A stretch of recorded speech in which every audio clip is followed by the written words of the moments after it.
All right, we're going to be in Psalm chapter 29 today. So if you have a Bible, meet me in Psalm 29. If you need one, there's some paperback ones underneath the seats in front of you. Grab one of those, and if you open to the middle, you'll probably find the book of Psalms, but use the table of contents also if you need to navigate your way there. And we're going to be in Psalm 29.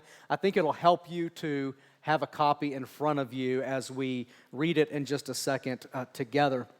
To understand and to see and to appreciate everything that we're going to see today in this psalm, you need to know what it means and what it feels like to be disenchanted.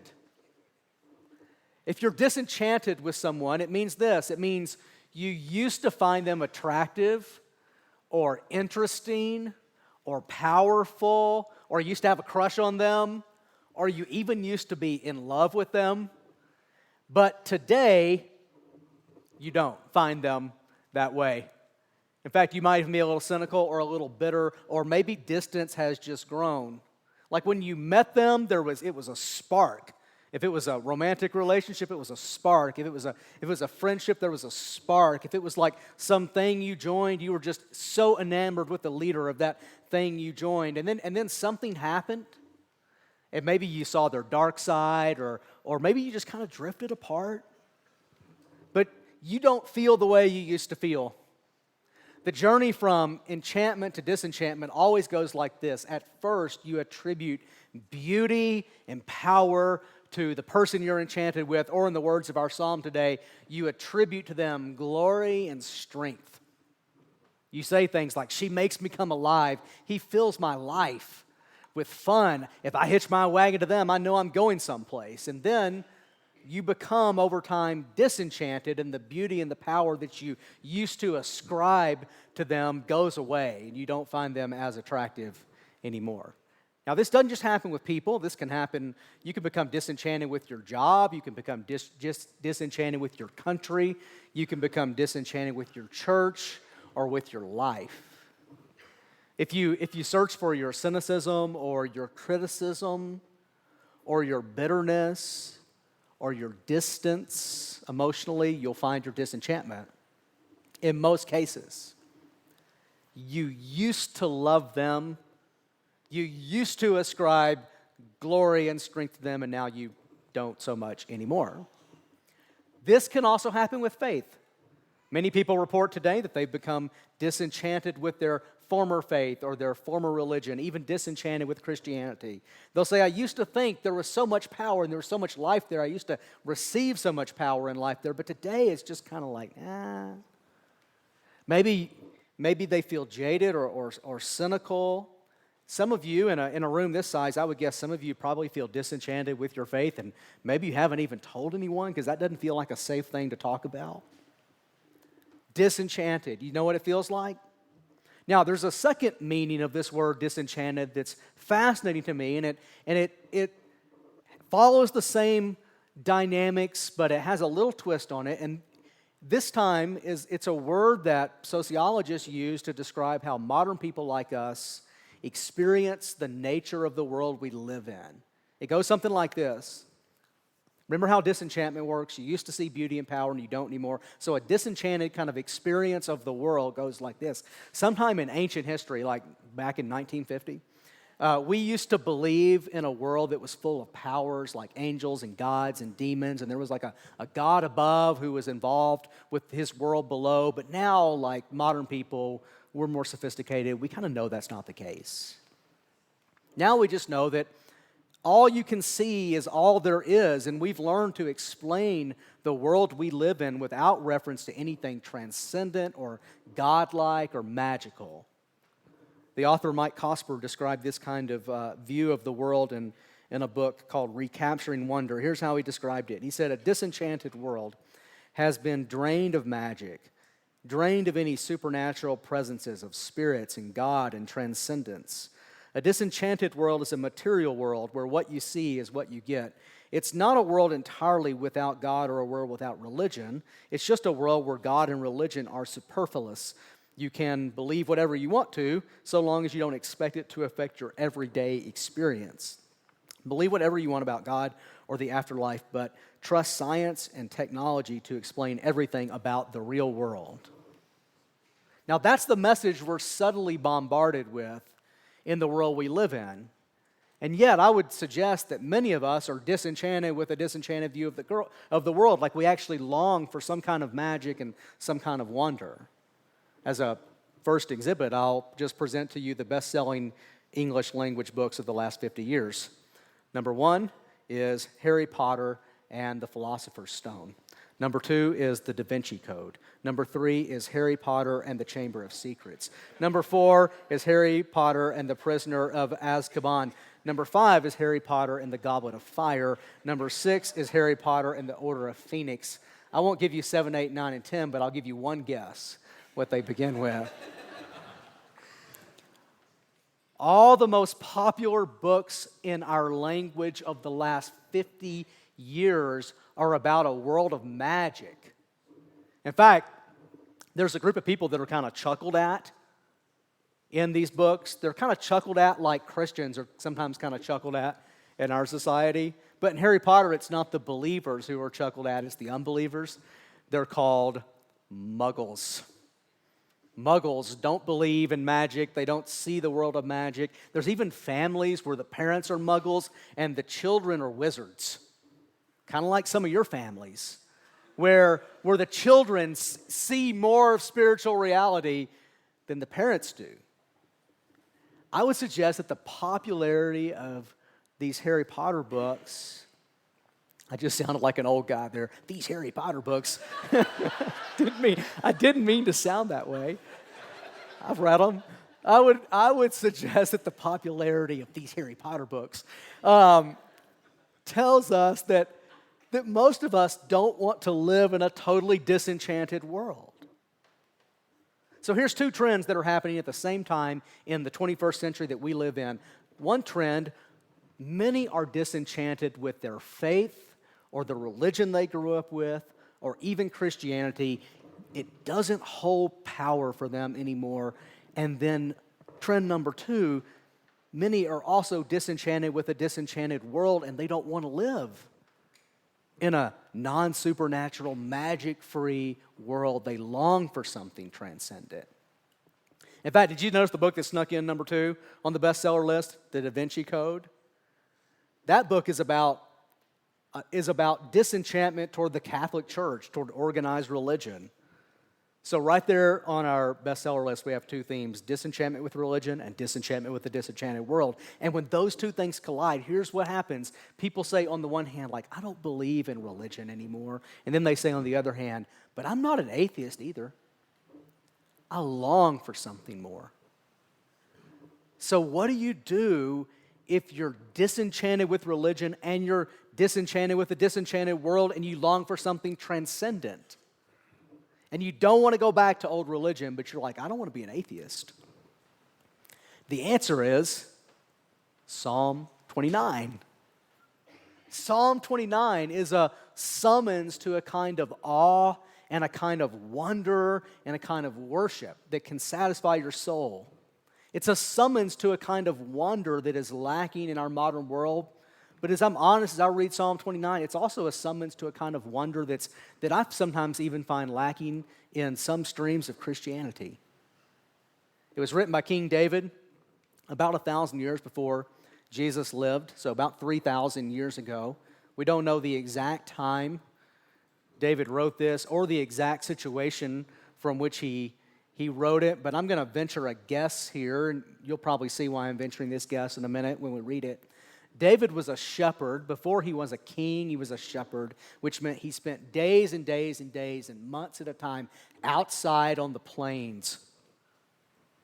And he saw things when he spent time out on the plains that enchanted his imagination. That's what we're going to see today. So I want you to notice how this psalm begins. Look at how it opens in Psalm 29, beginning in verse 1. Ascribe to the Lord, O heavenly beings. Ascribe to the Lord glory and strength. Ascribe to the Lord the glory due his name. Worship the Lord in the splendor of holiness. Now here's why this is such an incredible invitation. Remember how disenchantment happens.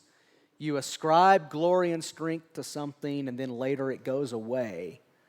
So the summons of this psalm is to ascribe glory and strength to the Lord, to be enchanted, to use our term, with Him, and to stay enchanted with Him. It's a summons. It's a summons if you're looking for beauty and power to satisfy your soul, to look to the Lord. The call is to heavenly beings, which can also be translated sons of God. And I think what David is saying here is whether you live in heaven above or earth beneath, joyful, healthy, happy life is being enchanted with the Lord.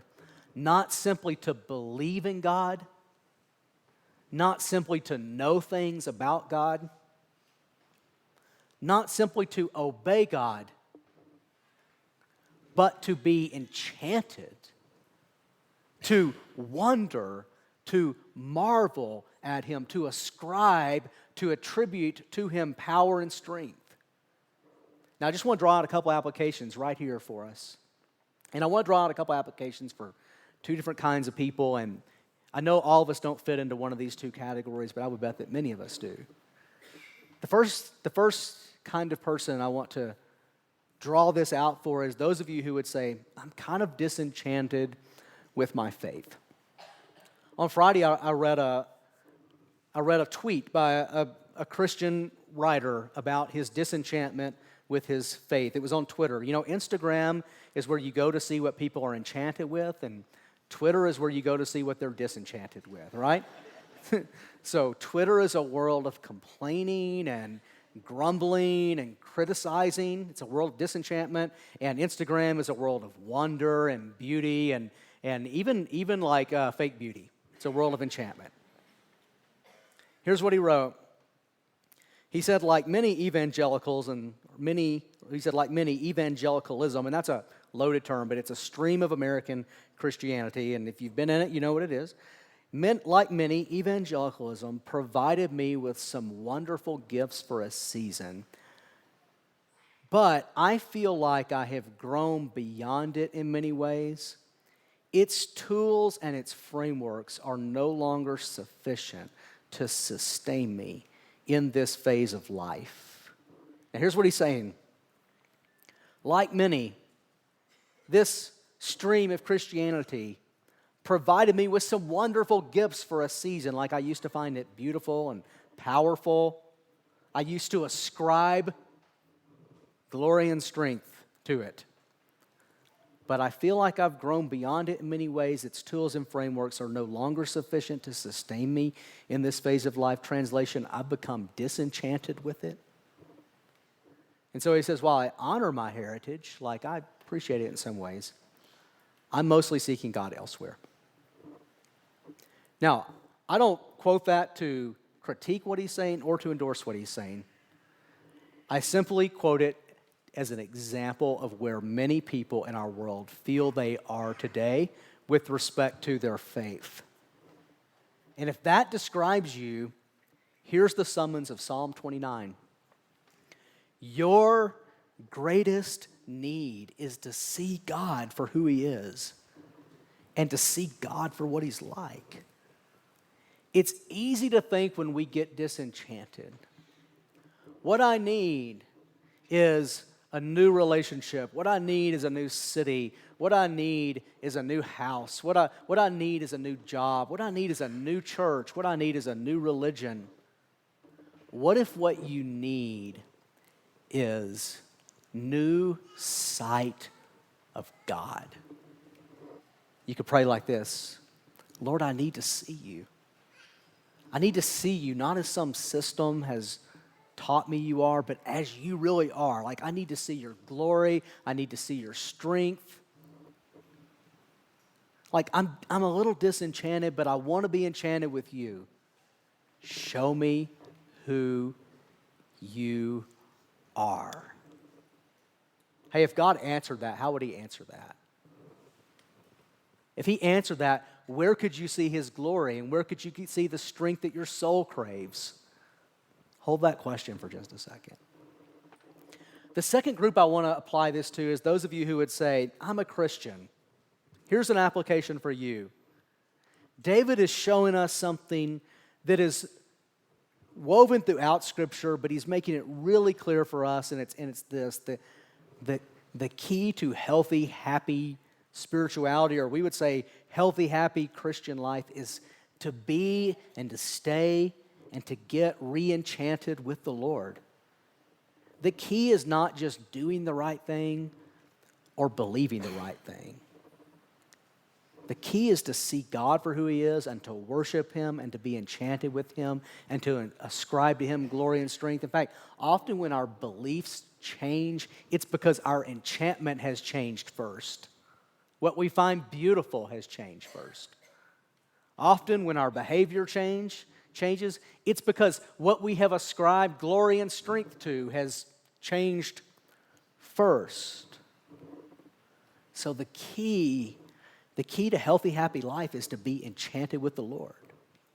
And the reason that's so important is that if you're not enchanted with the Lord, because your heart is made for glory and wonder and beauty, you'll ascribe glory and strength to something or someone else. You'll ascribe the glory and strength your soul craves to a person or a career or a hobby or a cause. You'll say, this will fill my soul with glory. Maybe it will for a while, and then it won't. And you'll become disenchanted with it, and you'll just look for a new lover or a new spouse or a new career or a new boss or a new church or new friends or a new political party. Just always seeking. But when we see God for who He is, everything changes. Now, when you ascribe to the Lord glory and strength, everything else, in fact, comes alive with meaning and with beauty and with glory. That even ordinary things come alive with meaning and beauty and glory. You begin to experience them and see in them things you've never seen before. That's what verse 3 through 9 is about. In verse 3 through 9, David sees a storm form over the sea. They would have called it the Great Sea. Today we call it the Mediterranean Sea. He sees a storm form way out over the Great Sea. And he describes this storm not just as a storm, but as the voice of the Lord. He sees this storm form out over the Great Sea, and then this storm comes and makes landfall in an area known as Lebanon, which was north of Israel. And Lebanon was known for its giant cedar trees. It had these huge cedar trees, still does. And it had a mountain range. And then on the other side of its mountain range was this vast wilderness area called Kadesh. So David watches this storm form out over the sea and make landfall over Lebanon and come and blow around, knock around Lebanon's giant cedar trees and go over the mountain range and out into the wilderness of Kadesh. And he watches this storm. But I want you to notice as he describes this storm what else he sees. Look at verse 3. This is the storm forming out over the sea.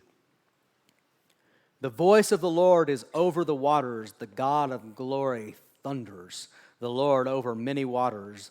The voice of the Lord is powerful. The voice of the Lord is full of majesty.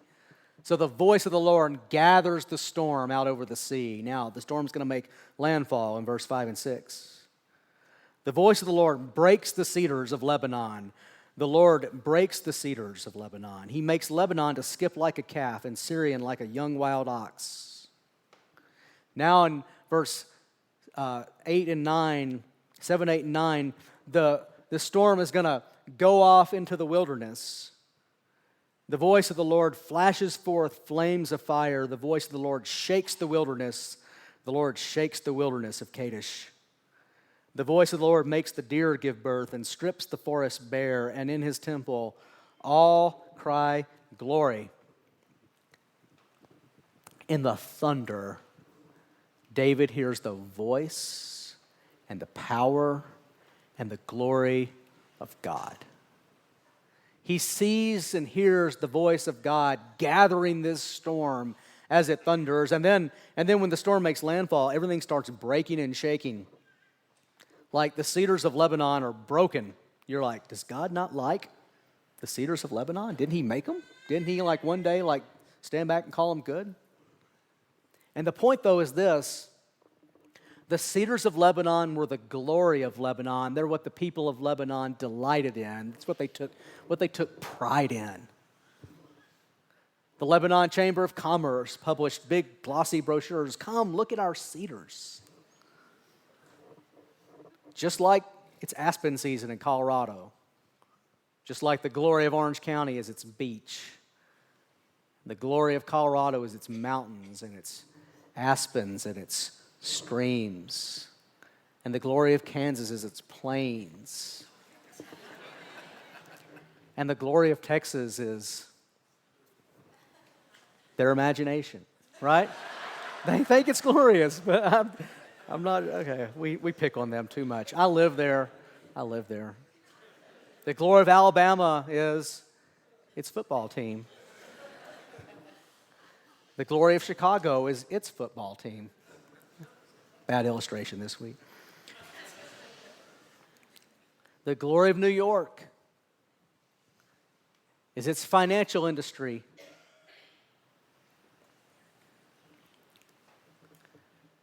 And then the security of Lebanon were their mountains and their wilderness.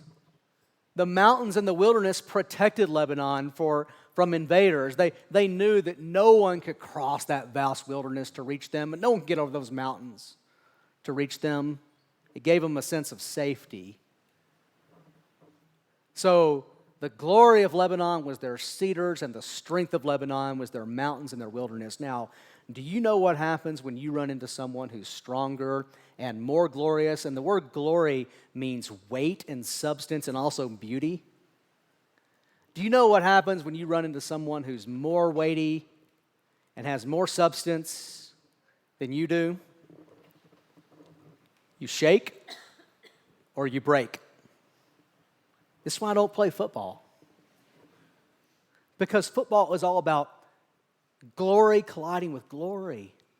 And I would break if I played football. That's why I don't take selfies with Brad Pitt. Every day I wake up and I'm like, is this the day I take a selfie with Brad Pitt? It's not the day. You know why? Because his superior beauty would make my self-confidence shake and break. So when the storm comes in over Lebanon, it's more glorious than the cedars, and so they break, and it's more powerful than the wilderness, so it shakes. And it's called out by the voice of God. The storm is, in David's sight, a visible illustration of the glory and the strength and the substance of God. Now, do you know why David saw that? He saw that because of verse 1 and 2. He saw it because his imagination was already enchanted with the beauty and glory of God. He saw it because he already saw the glory and strength of God. He already ascribed to the Lord the glory due his name. He already worshiped the Lord in the splendor of holiness. Have you ever seen a storm like that? Or have you only seen a storm like this? Thunderstorms arise when layers of warm, moist air rise in a large, swift updraft to cooler regions of the atmosphere. There, the moisture contained in the updraft condenses to form towering cumulonimbus clouds and eventually precipitation. Columns of cooled air then sink up earthward, striking the ground with strong downdrafts and horizontal winds. At the same time, electrical charges accumulate on cloud particles. Lightning discharges occur when the accumulated electrical charge becomes sufficiently large. Lightning heats the air it passes through so intensely and quickly that shock waves are produced. These shock waves are heard as claps and rolls of thunder. That's from the Encyclopedia Britannica. Now, that's true. I'm not saying that's not true. That's true. But if that's all you've ever seen or understood a storm to be, you might be a muggle. Because Harry sees everything the Dursleys see, and he sees far more than they see, right? In the same way, if David had lived in 2019, he would probably understand thunderstorms like a modern meteorologist would understand thunderstorms, and he would understand them as more than that because he was enchanted with the power and the glory of God. So here's the lesson of the psalm. When you see God as he is, when you ascribe to the Lord glory and strength that's due his name, everything else in all creation also comes alive with meaning and purpose. It doesn't diminish your sight of everything else. It actually helps you see the beauty and splendor and wonder of everything else. You get glimpses of meaning and purpose and glory in things as natural and as explainable as a thunderstorm. You see things you've never seen before. If you've become disenchanted with religion, or if you've become disenchanted with life in a magic-free world, come learn to see the glory of God. That's the invitation of this song. Now, remember the prayers we started with? Show me your glory, Lord. Show me your strength. Enchant me. Hey, I've been praying that for you guys all week. I pray that for myself a lot. Like, hey, Lord, I don't just have this list of things I need you to do for me, although I always have my list. In fact, I can't remember my list, it's so long. I'll go walk around my neighborhood and pray at nights sometimes, and I'll get home and I'll be like, oh yeah, there's like 10 things on the list I've forgotten to pray about. But man, I'll pray for myself because I see it described here, like I need to see you as you are. I need to see your beauty. I need to be mesmerized with you. I need to worship. How does God answer that prayer? One way he answers it is in his creation. He answers it like David saw, but he also answers it in an even better way. I find a fascinating parable from this psalm to an episode in the ministry of Jesus. It goes like this. One day Jesus was out with his disciples.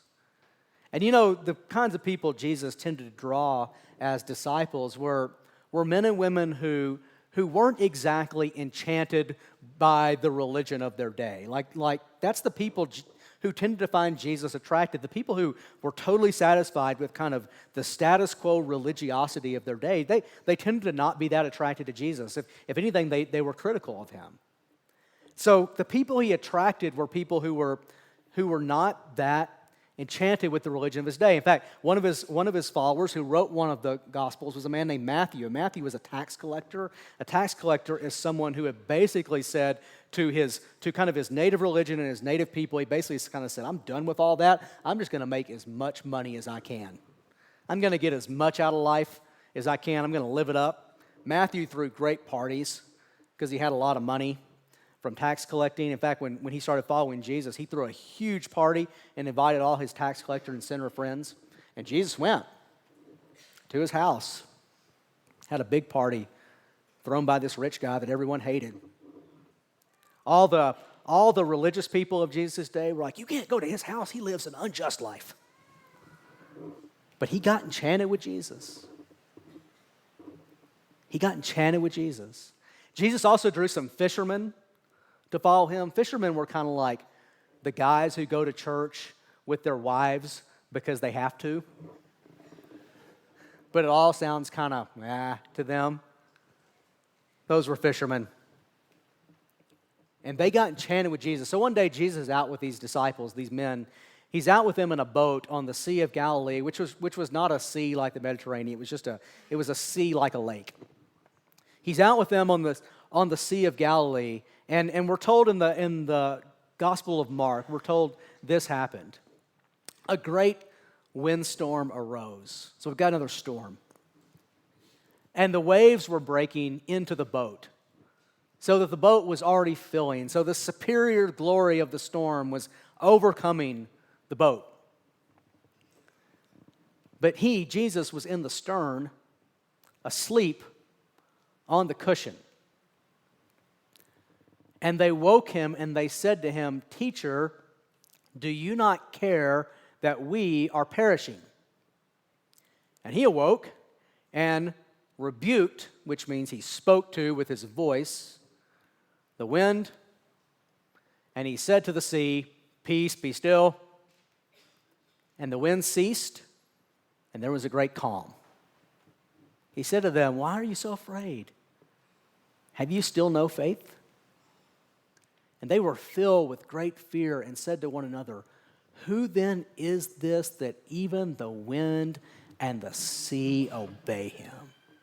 And the word fear there could be translated awe or wonder. So the storm that can break the cedars of Lebanon and shake the wilderness of Kadesh can't shake Jesus. He just sleeps through it. What does that mean? It means his glory and his strength must be superior to the glory and strength of the storm. The same voice of the Lord that calls the storm stops the storm. He says to the storm, Peace, be still. And it stops. What must that mean? That must mean that the voice of Jesus is the voice of God. So, Jesus controls the storm. He isn't shaken by it. He isn't broken by it. He sleeps through it, and then he controls it. Which means he is the voice of God, and he is the glory of God, and he is the strength of God. And that's why the disciples were like, wow, who is this? Hey, if you're disenchanted with religion or you're disenchanted with a disenchanted world, do you know how God would answer your prayer? He would answer your prayer by showing you the glory and strength of Jesus. Here's how Paul the Apostle said it in 2 Corinthians chapter 4. He said, For what we proclaim is not ourselves. Like, I'm not proclaiming to you like some wisdom or insight that I've come up with. What we proclaim to you is not ourselves, but Jesus Christ as Lord, with ourselves as your servants for Jesus' sake. For God, who said, Let light shine out of darkness, has shown in our hearts to give the light of the knowledge of the glory of God in the face of Jesus Christ. The face of Jesus is where you see the strength and the glory of God. The invitation of Jesus is to be enchanted with him. So this psalm ends with this promise and this prayer. David says in verse 10, The Lord sits enthroned over the flood. The Lord sits enthroned as king forever. Where do you see that fulfilled? You see that fulfilled in the resurrection of Jesus, who is enthroned at the right hand of God. You see that fulfilled in the second coming of Jesus, to be done in the future, when he will come and he will put all the world to right. So here's the prayer, verse 11. May the Lord give strength to his people. May the Lord bless his people with peace. And the word peace is not just like a throwaway spiritual word. It's a word that is translated in Hebrew shalom. And shalom means a flourishing of everything. It's like when all the parts of a person or all the parts of the world hold together into one giant flourishing. So the prayer is that if you ascribe to the Lord glory and strength, if you see the glory and strength of the Lord, if you then ascribe and attribute to him the glory that can satisfy your soul, which is actually also the glory that is due his name, and if you worship the Lord in the splendor of his holiness, then verse 3 through 9, all of creation comes alive with meaning and with glory and with splendor and with beauty. You begin to see things you didn't see in all the world. You go from disenchanted to enchanted. You go from being a muggle to being a Christian, having a Christian imagination. You don't enjoy his creation less. You actually enjoy it more. You enjoy it in proper respect to what it is in light of God's glory. And then you have knowledge that he's enthroned over his creation and he's king forever. And the same strength and glory of God that can shake the wilderness of Kadesh, the same strength and glory of God that can break anything else we find glorious, gives strength to you and comes into your life in the form of blessing and peace.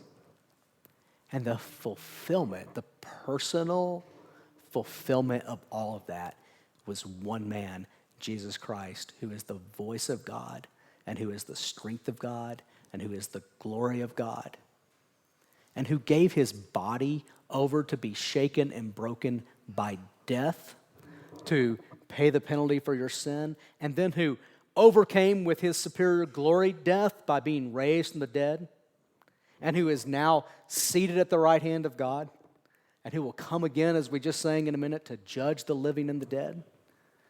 He will come again to judge the earth with righteousness and the people in his faithfulness, and he will create a world that is shalom, it is peace.